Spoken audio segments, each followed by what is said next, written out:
오늘 내용이 뭐 복잡해 보이지만 딴 거 아니고 하나님의 음성은 어떻게 듣는 건가에 대한 답을 드리고 싶어서 준비한 거예요. 그 이제 응답을 받는다, 하나님의 음성을 들었다, 뭐 이런 거에 대해서 잘못된 생각, 그리고 그 생각이 어디서부터 왔는지에 대해서 뿌리부터 해서 해드리려고 하고, 이거는 제가 배운 게 아니라 이거는 진짜 정말 오랫동안 고민하다가 이렇게 좀 연결해서 발견하게 된 것들인데 이해가 되시면 좋겠고, 아마 하시면서 생각나는 사람이 있을 수도 있어요. 예.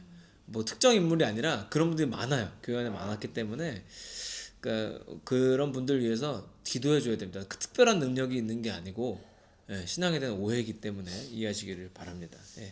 오늘 핵심 질문들 먼저 보시면은, 하나님은 오늘날 개인에게 직접 음성으로 말씀하시는가? 그러니까 지금 제가 오늘 꼭 말씀드린 이슈가 그거예요. 하나님의 음성이라는 게 우리가 정보를 받아들이는 방식이, 예를 들면은 눈도 마찬가지, 귀도 마찬가지로 신경을 통해서 전달되는 걸 뇌로 전달받아서 우리가 분석해내는 거잖아요. 그러니까 제가 말씀드리는 건 뭐냐면, 하나님이 내 귀에다가 말씀하시는 게 아니라는 거예요. 근데 이 당연한 소리라고 들으시죠? 아닌 분들 많아요. 무슨 천둥치듯이 어떤 신이, 그러니까 진짜 우리가 그 영화나 이런 데서 보는 신이 말하듯이 막 이렇게 말하는 생각하는 분들이 있어요. 만약에 그런 거라면, 예를 들어서 여기서 누가 하나님의 음성을 듣는다 하면 같이 들어야지. 나만 들린다는 건 나만 특별한 게 아니라 내 마음의 소리인 거예요. 근데 내 마음의 소리랑 실제 내 귀에 들리는 소리를 구분 못하는 걸 정신과에서는 조현병이라 그래요. 그리고 그거를 보통 무당들이 걸려 있어요. 그러니까 우리 할머니 소리가 아니고요, 자기 트라우마 가운데 있는 할머니와의 어떤 사건들 때문에 있는 본인 이야기일 가능성이 아주 높아요. 그러니까 제가 이런 얘기하면 목사님은 무슨 되게 신학적이고 이성적으로만 생각하신다는데, 그러니까 저를 너무 모르는 사람들이 그런 얘기하는 거예요. 저는 기도원 키즈란 말이에요. 제가 여기 계신 누구보다 기도원 예배를 많이 드려봤을 거예요. 저는 1년에 4개월, 3, 4개월씩 기도에 살았기 때문에, 초등학교 내내. 그게 몇 번이야 그럼 예배가. 저는 수도 없이 많은 청소년 캠프 계속 참여했죠. 그리고 진짜 신기한 게 있어요. 제가 초등학교 때 기억나는 게, 그때는 기도원 가면은, 그러니까 소위 말하면 동네 미친년인데, 그때 거기 가면은 귀신 들린 사람이 엄청 많았어요. 그때 다녀보신 분들 알 거예요. 엄청 많았어요. 진짜 엄청 많았고, 제가 우리 중윤 목사님이 몇 번 말씀하셨잖아요. 저는 여고생이 빙의된 것도 봤다니까요. 초등학교 2학년 때 봤어요. 3학년 때인가 2학년 때인가 봤어요. 그리고 여자 누나인데 남자 목소리 낸다니까요. 저는 봤어요. 근데 그런 걸 나보고 몰라서 그렇대. 자기는 본 적도 없으면서 보셨냐고. 그래서 나는 그 누나가 막 진짜, 그게 여러분 상상해보시면 되게 무서워요. 찬송가 부르죠. 막 권사님들이 둘러싸고 막 찬송가 불러요. 따라 불러요. 같이 불러요. 그런 걸 봤다니까. 보셨냐고. 보지도 않았으면서 나보고 모른대. 본 적은 있냐고. 근데요, 그게 지금 돌이켜보잖아요, 조현병 증상이랑 똑같아요. 당시에 치료를 당시에는 왜 그랬냐면, 정신과 의학이 발달을 못해서 이걸 터치를 못하니까 뭐 사람들이 기도원에라도 보낸 거예요, 솔직히 말하면. 그리고 그게 진짜로 귀신 들린 것처럼 느껴져요. 왜냐하면 그 여고생도 상황이 어땠냐면, 다음날 재발을 했어요. 그래서 집에 가는 날, 토요일 날 재발을 해가지고 버스에 또 그 죽은 여고생이 또 가가지고 또 기도하고 그랬는데, 가도 또 재발해. 그러니까 이게 제가 영적인 세계가 없다 이런 말씀을 드리는 게 아니에요. 그러니까 우리가 생각하는 그런 세계가 아니라는 거예요. 그러니까 불신자가 죽어서 원혼이 돼서 이 사람에게 빙의가 되는 현상이 아니고, 자, 그 누나 스토리가 뭐였냐 하면, 제가 이제 해석이 됐어요. 풀 스토리를 제가 그 당시에도 들었거든요. 근데 그때는 몰랐으니까. 근데 지금 생각해 보냐면, 그 누나가 외삼촌이 있었는데, 고등학생이 유치원생 때 외삼촌이랑 같이 어디를 가다가 교통사고 나서 외삼촌이 그 자리에서 죽은 거예요. 트라우마인 거지. 트라우마가 돼서 그 목소리가 자꾸 나한테 재생이 되는 거예요. 그 음성은 누구한테 들리는 게 아니라 나한테만 들리는 거예요. 내 머릿속에, 뇌에서 잘못된 반응 때문에, 트라우마 때문에 일어나는 일이 반복 재생되는 거예요. 그걸 말하니까 그 삼촌처럼 말하고 삼촌인 것처럼 행세하는 거예요. 빙의가 아니고 조현병이에요. 그러니까 무당은 100% 조현병 환자들입니다. 그러니까 정신병자한테 가서 내 미래를 점쳐주세요 하고 있는 거랑 똑같은 거예요, 사실은. 이거를 이제 누가 뭐라고 한다면 데리고 오세요. 병원 가봐. 진단명이 안 나오나. 다 나오지. 근데 그거를 이제 신비한 거다 해가지고 이게 뭐랑 만난 거냐? 샤머니즘이랑 만나는 거예요. 그러니까 우리는 기본적으로 전설의 고향에 우리는 기본으로 깔려 있는 거예요. 죽어서 원혼이 되는 거야. 이걸 심지어는 옛날에 그 제가 이따가 나와요. 어떤 지금 이당 전제됐지만 교회 안에서 그 얘기를 했던 목사님들도 있었어요. 불신자가 죽으면 원혼이 된다고. 원혼 개념은 성경에 없잖아요. 그러면 없는 거예요. 그죠? 없는 건데 우리는 그걸 이제 그런 식으로 계속 받아들여 왔다는 거죠. 그러니까 제가 모르는 게 아니에요. 전 눈으로도 봤다니까요. 근데 오히려 보고 나니까 제가 그거 한 번이 아니에요. 여러 번 있어요. 뭐 그런 적도 있어요. 우리 용인 청소년 수련원 살 때 나 기억도 나. 그 교회 전도사님이 중고등부애들 데리고 왔는데 전도사님이 빙의가 된 거예요. 진짜로. 그래서 학생들이 스태프들한테 도와달라고 부른 거예요. 왜냐하면 전도사님이 하루 종일 손을 들고 할렐루야 이걸 하루 종일 불러요. 그러면서 숙소에다 계속 침을 뱉어요. 계속 자기들 자는 방에다 계속 침을 뱉어. 전도사님 또 키도 크고 등치도 커. 제압이 안 돼. 그리고 힘이 얼마나 센지 몰라요. 미친 사람들은 힘이 셉니다. 진짜예요. 힘이 얼마나 센지 몰라요. 근데 그분 어떻게 집에 갔는지 아세요? 진짜 웃긴 게 누가 와도 해결이 안 되는 거예요. 그래서 방법이 없으니까 그 담임 목사님한테 전화를 했지. 전사님이 이런 상황이다. 근데 왜 갑자기 이렇게 됐냐 그러니까 학생들이 그 당시 그 수련원에 수영장이 있었어요. 여름 캠프인데 수영 시간이 있었어요. 근데 수영 시간에 얘네 수영장에서 전사님이 이렇게 물 안에 던진 거예요. 근데 이분이 옛날에 물에 빠진 적이 있나 봐. 그러니까 그게 재생이 돼가지고 갑자기 할렐루야 미친 거예요. 그러니까 이게 빙의가 아니고 그냥 미친 거예요. 예. 진짜로 미친 거예요. 병인 거예요. 충격이에요. 충격 때문에 증상이 나온 것 뿐이에요. 그래서 어떻게 들어갔냐면 그게 여자 목사님이었어. 담임 목사님. 여자 목사님이 와가지고 귀시야대기를 빵 때렸어요. 그러니까 정신 차리고 가더라고요. 진짜예요. 진짜로 정신 차리고 교회 갔어요. 그러니까 왜 그러냐 했더니 교회에서도 그런 적이 있는 거야. 처음이 아닌 거야. 근데 그 목사님이 교회에서 그럴 때 이제 한번 팼더니 되더라. 그래가지고 와서 또 팬 거예요. 자, 그러니까 이게 여러분 우리가 모르면 와 귀신 무서워 막 이러는데 그러니까 성경에 나오는 귀신이라는 존재는 그런 존재가 아니에요. 그러니까 뭐 귀신 들린 사람이 왜 묶여 있는데 군대 귀신 쫓아내고 돼지한테 집어넣고 하는 장면이 있잖아요. 예수님이. 그러니까 그게 한국인 입장에서 보면 굉장히 막 그런 전설의 고향에서 나오는 원혼이 돌다가 막 그게 아니고요. 사탄이 부려먹는 종들이 귀신이에요. 그냥 얘네는 똥파리예요. 예수님 믿는 사람을 못 괴롭힌다고요. 똥파리. 그리고 그 모든 현상이 이제는 의학적으로 설명이 돼 버리니까 지금 기도원에 미친년이 없는 이유는 병원에 가 있어서 그래요. 진짜예요. 그러니까 이제 옛날에는 그죠? 동네에도 많았어요. 난 우리 동네만 그런 줄 알았네. 아니 제가 어릴 때도 우리 동네에도 머리에 핀 꽂은 누나들 많았어요. 제 머리에 꼭꼭 다니는 누나들 있었다고. 나도 이름도 기억 안 나지만 그 누나 지금도 기억이 나요. 동네들이 얼마나 괴롭혔는지 몰라. 나보다 한 3살인가 많았어. 지금도 기억나. 우면동 살 때. 근데 그런 사람들이 왜 지금은 없냐? 병원이 좋아져서 그래요. 약이 좋아지고. 그러니까 약으로 치료가 되기 시작하면서 그러면은 갑자기 귀신들이 신약 개발과 함께 사라졌냐 이 말이야. 그게 아니고 우리가 생각하는 그 원혼 개념은 아니라는 거예요. 네. 그러니까 왜 이걸 지금 설명드리냐면 그러니까 제가 이런 얘기를 안 드리면 하나님의 응답을 자꾸 제가 언제 없다 그랬어요. 저는 맨날 응답받고 사는데 도대체 응답이 무엇인가? 하나님의 음성이라는 게 무엇인가 이제 좀 이해가 되시기를 바라겠습니다. 예. 그래서 제가 써놨는데 하나님의 음성에 대한 잘못된 이해는 복음을 대체하고 결국 사람들을 하나님에서 멀어지게 한다. 결국은 자 샤머니즘에 대해서 먼저 설명할 건데 대한민국은 애초에 복음을 받아들인 지가 오래되지 않았습니다. 뭐 기준에 따라 다르지만 보통 1880년도에 들어왔다라고 이렇게 보는데 그 이전까지는 전부 유불교 혹은 샤머니즘이었다는 거예요. 그렇죠? 물 떠놓고 달님한테 빌든지 뭐 거의 우리는 그런 문화 안에 있었고 종교적인 구조 안에 아주 오래 살았죠. 그러니까 미국과는 달라요. 미국은 본투비 크리스찬이에요. 그러니까 그 사람들은 교회를 안 다니면서도 자기가 다 하나님의 자녀인 줄 알아요. 거꾸로. 좀 그런 면에 문제가 있죠. 대신에 그 사람들은 이런 것 때문에 어려움은 없어요. 네. 그러니까 우리가 유교 사상이 기반인 것처럼 그 사람들은 기독교가 기반이에요. 그러니까 그 사람들한테 배울 게 많아요.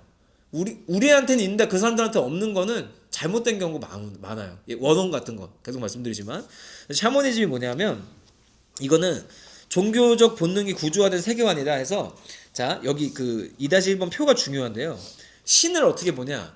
달래야 되는 존재라고 봐요. 그래서 기본적으로 신은 항상 화가 나 있다고 생각해요. 그래서 왜 제주도 같은 데 가면은 막 그 구렁이가 신이다 해가지고 막 인신 제사 지내고 막 예쁜 딸들 집어넣어야 된다 그러고 막 막 선교사님들이 그 구렁이 때려잡은 얘기도 나오고 그래요. 이기풍 선교사님 이런 얘기 들어보면 가서 칼 들고 들어가서 구렁이를 썰어버렸어요. 싸워서 이겨버렸어요. 그래서 니들의 신은 죽었다 해가지고. 진짜예요. 이기풍 선교사님 저기 나와요. 책에 보면 제주도 선교를 갔는데 구렁이한테 사람을 바치고 있더라는 거예요. 그래서 구렁이가 엄청 컸나 봐요. 근데 그러니까 선교사님 칼 들고 가서 구렁이를 죽여버렸다고. 대단하시지. 그런 일들도 있었다는 거죠. 근데 기본적으로 샤머니즘에서는 신을 화가 났다 생각해요. 그래서 재물을 바쳐서 달래줘야 된다가 기본이에요. 자, 유교 보세요. 제사 지내죠. 조상신을 달래주는 거예요. 그죠? 다 똑같아요. 모든 종교가 신은 항상 화가 나 있어요. 그래서 내가 기륭화복에서 화가 아니라 복을 받기 위해서는 신을 달래야 한다. 자, 교회도 똑같이 들어와 있어요. 하나님을 항상 엄하고 무서운 존재로만 생각해요. 그래서 내가 주일날 예배 빠졌더니 벌을 받았다. 이렇게 가는 거예요. 이거는 그리스도교, 기독교가 아니고 샤머니즘적인 하나님이에요. 그러니까 이 틀을 벗어야 돼요. 제가 맨날 왜 사랑하는 아버지 얘기, 하나님이 구약에 벌하시는 얘기도 있고 이게 무서운 모습들도 나오지만 왜 그 모습을 소개하지 않냐면 우리는 그렇게 받아들여 버려요. 화난 하나님을 달래야 한다. 내가 열심히 예배해서 달래야 하고 봉사해서 달래야 하고 샤머니즘이라고요. 예, 우리가 기반이 그래요. 한국인은. 그러니까 신이 되게 변덕스럽고 무서워요. 근데 하나님은 기본 속성이 뭐냐면 사랑이고 신실하시거든요. 반대예요. 복음과 종교는 완전히 반대예요. 완전히. 그러니까 보시면 그 성경의 하나님은 언약의 아버지고 사랑 그 자체이시고요. 그리고 이것도 중요해요. 샤머니즘은요 특별한 중개자가 필요해서 신의 음성을 아무나 들을 수 없다라 그래요. 그러니까 신의 음성을 듣는 것이 굉장한 특권이에요. 그러니까 무당들이 뭐라 그래요? 조상신이 노하셨다! 이렇게 자기만 들린대잖아요.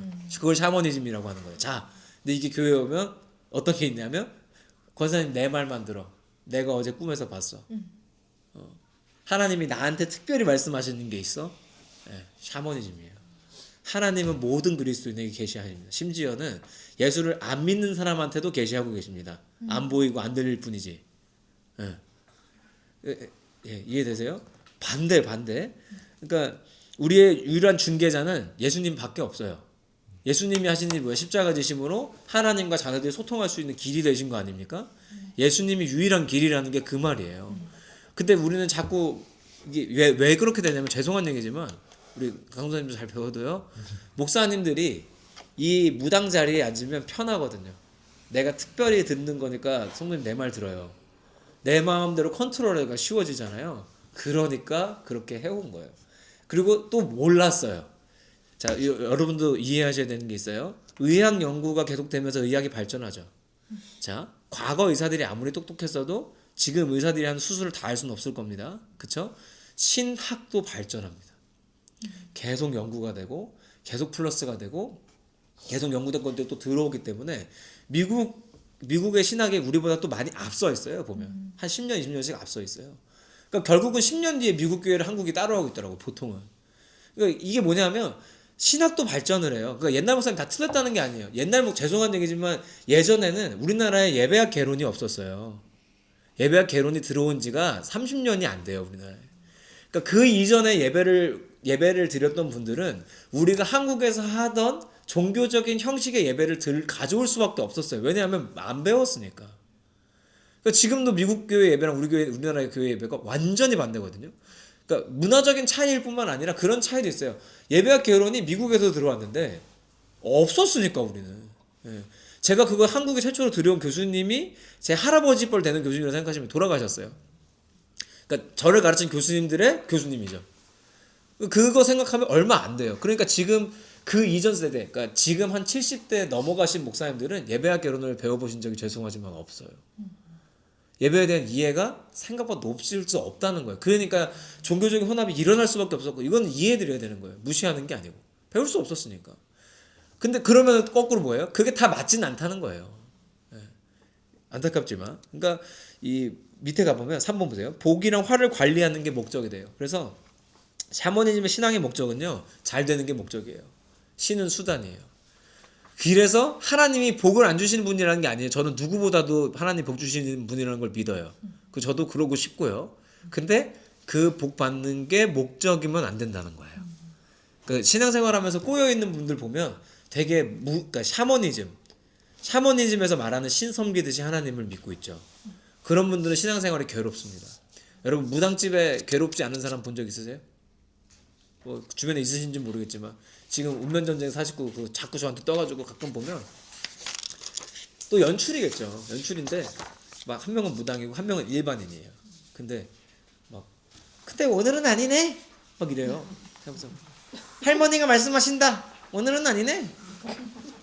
그러면서 막 맞추는 척해요.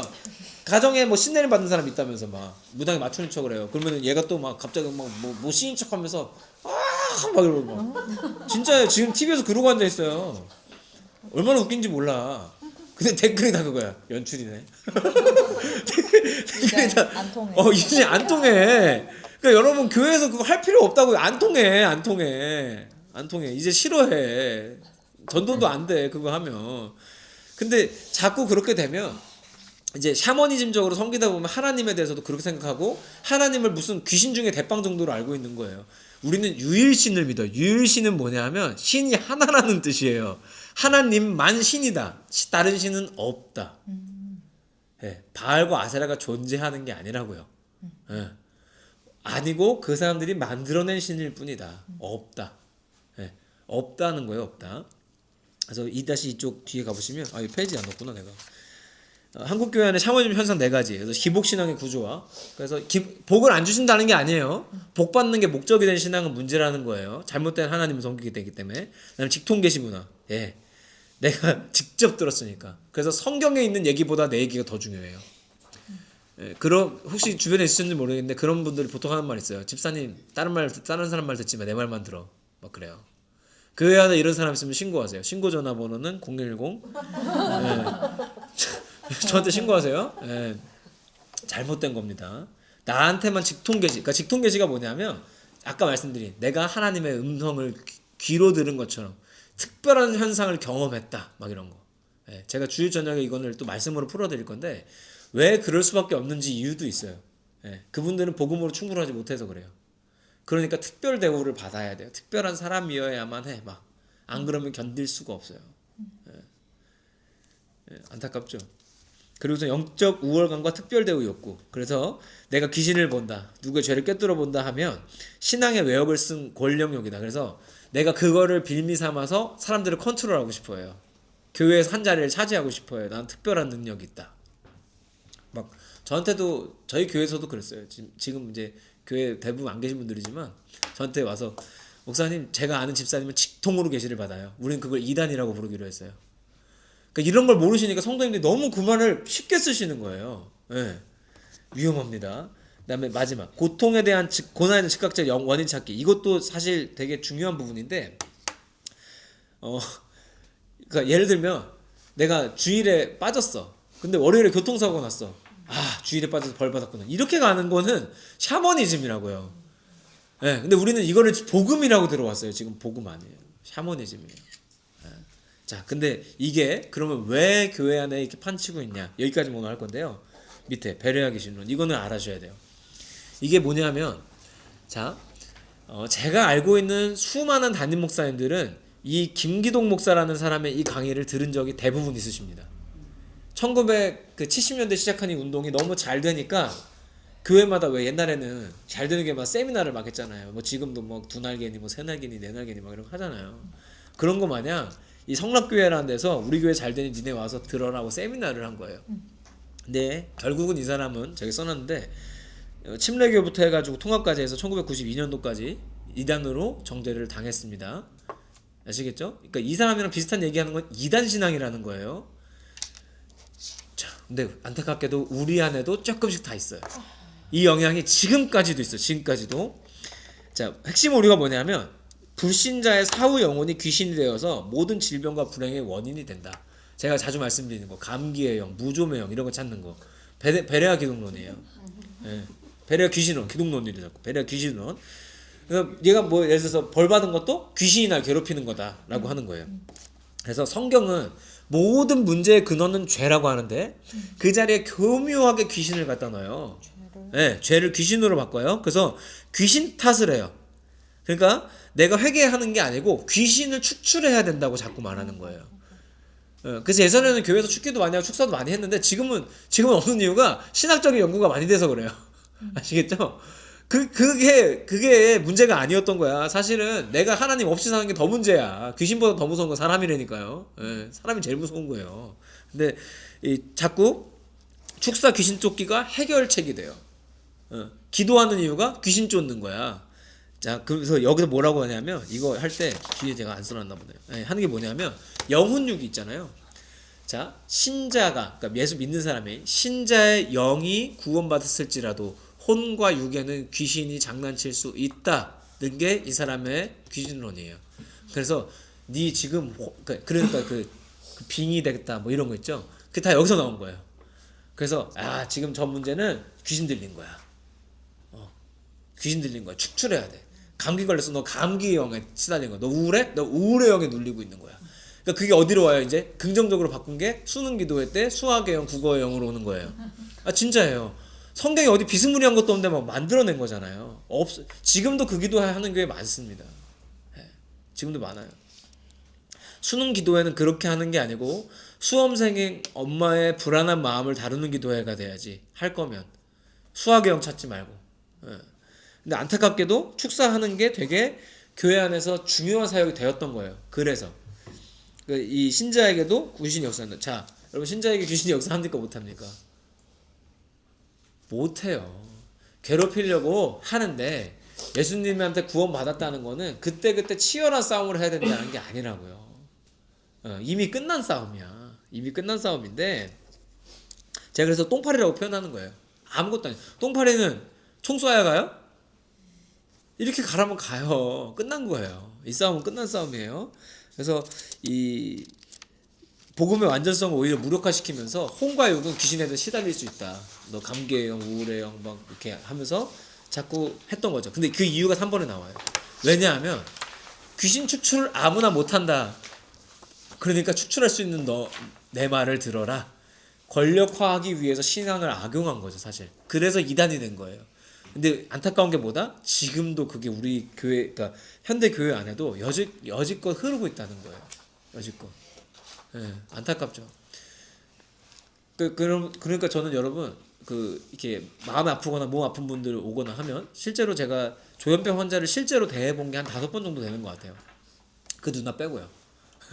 그 귀신 들린 누나 빼고 할렐루야 전사님 빼고 실제로 제가 상담해 보거나 한 게 한 5번 정도 되는 것 같은데 저도 몇 번 시도해봤어요. 고쳐보려고.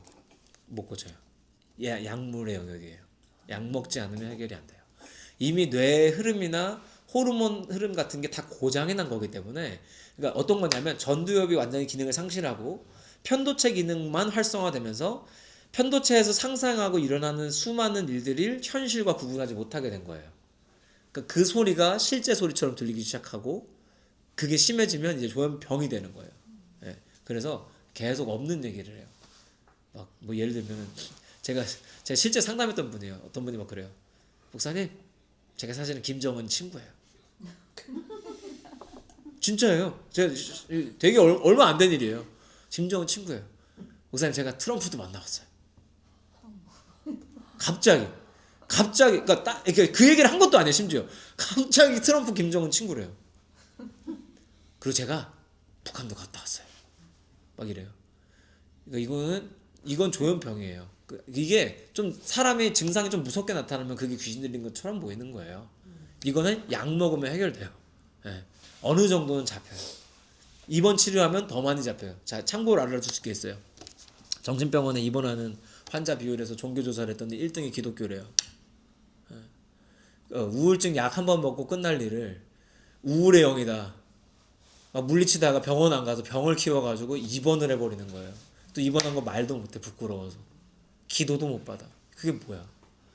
여러분 우울증 같은 건 약 먹고 공황장애 이런 거는 약 한두 번 먹고 끝나는 경우도 많아요. 그러니까 마음의 병을 부끄러워할 일이 아닌데 우리는 그게 또 막 이게 영향이 또 있어 다. 우울의 영이다 무슨 영이다 해서 내가 영적으로 약한 사람으로 보일까봐. 우린 다 약해요. 그러니까 여기 얼마나 교회를 아프게 하고 있습니까 지금도. 3-3까지만 마칠게요. 그래서 이 결에 대해서 제가 말씀드리는 게 예언과 음성에 대한 잘못된 이해로 결국은 이어지면서 이제 이 말씀에까지도 영향을 주는 거죠. 자, 요엘서 2장 28절 말씀 우리 다 같이 한번 읽어볼까요? 그 후에 내가 내 영을 만민에게 부어주리니 너희 자녀들이 장래일을 말할 것이며 너희 늙은이는 꿈을 꾸며 너희 젊은이는 이상을 볼 것이며.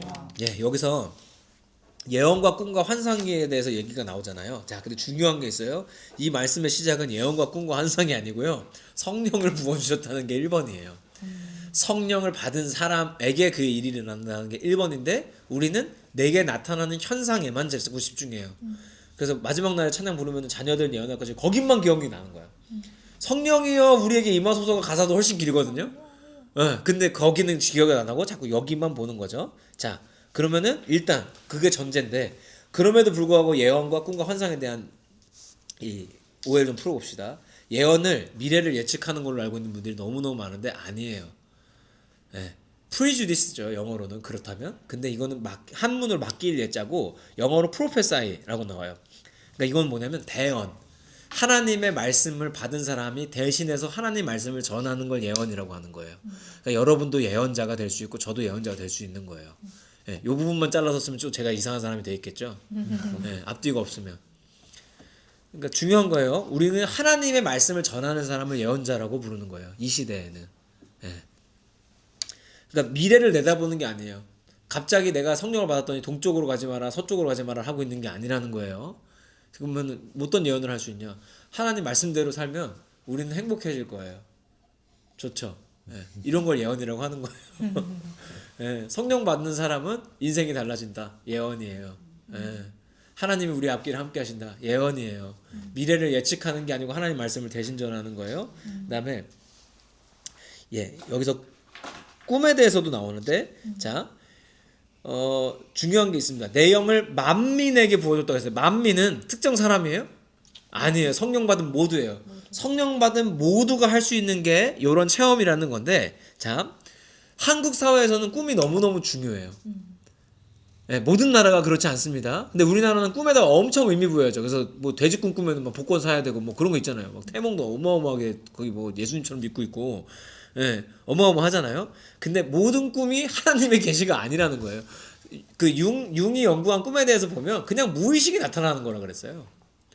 내 무의식에 뭐가 있는지 의심해 봐야 되는 거예요. 꿈이 자꾸 이상하면 내 무의식에 무엇이 있는 것인가. 근데 융이라는 사람이 뭐 현대 사람도 아니고 되게 오래된 연구예요. 근데 우리나라에서는 유독 이 꿈을 되게 그렇게 생각하는데 되게 종교적으로 해석을 하는 거죠. 근데 꿈은 하나님이 계시하는 통로 중 하나는 맞아요. 성경에도 나오고요. 그런데 현 세대에 1등은 아니에요. 왜냐하면 제가 늘 말씀드리지만 요셉 때는 텍스트북이 없잖아요. 다니엘 때 텍스트북이 없잖아요. 하나님 말씀이 활자로 된 게 없잖아. 그러니까 꿈을 볼 수밖에 없었고, 지금은 하나님이 뭘로 계시하세요 본인을? 성경 66권으로. 하나님은 충분히 계시를 다 해놨어요. 그러니까 더 이상 꿈이 그때만큼의 의미가 없다는 거예요. 그리고 환상이라는 말도 나오는데, 자, 이 환상이라는 것도 우리가 잘 생각해야 되는 게 있어요. 영어로 선지자가 비저널이거든요. 여기서 나오는 환상이 영어 성경에 보면 뭘로 번역되냐면 비전이라고 나와요. 자, 여러분 하나님이 주신 비전이 있으세요? 여러분이 선지자예요. 그게 환상이에요. 하나님이 내게 보여주시는 비전이 있어요. 예를 들면 제가 맨날 말씀드리는 게 그거예요. 내가 예수님 전하다가 이 땅에서 삶을 멋지게 마치고 싶다. 비전이죠. 이게 환상이에요. 우리가 꿈꾸는 환상이 이런 거라고요. 근데 우리는 환상하면은 막 내 눈앞에 막 이상한 막 그림이 쫙 펼쳐지면서 막 미래가 확 보이고 막 자꾸 이상한 사람이 되는 거를 성령 받는 일이라고 생각해요. 성령을 제대로 받으면 정상인이 돼요. 그러니까 지극히 정상적으로 편의점 사장님과 아무 문제 없이 지낼 수 있는 사람이 돼요.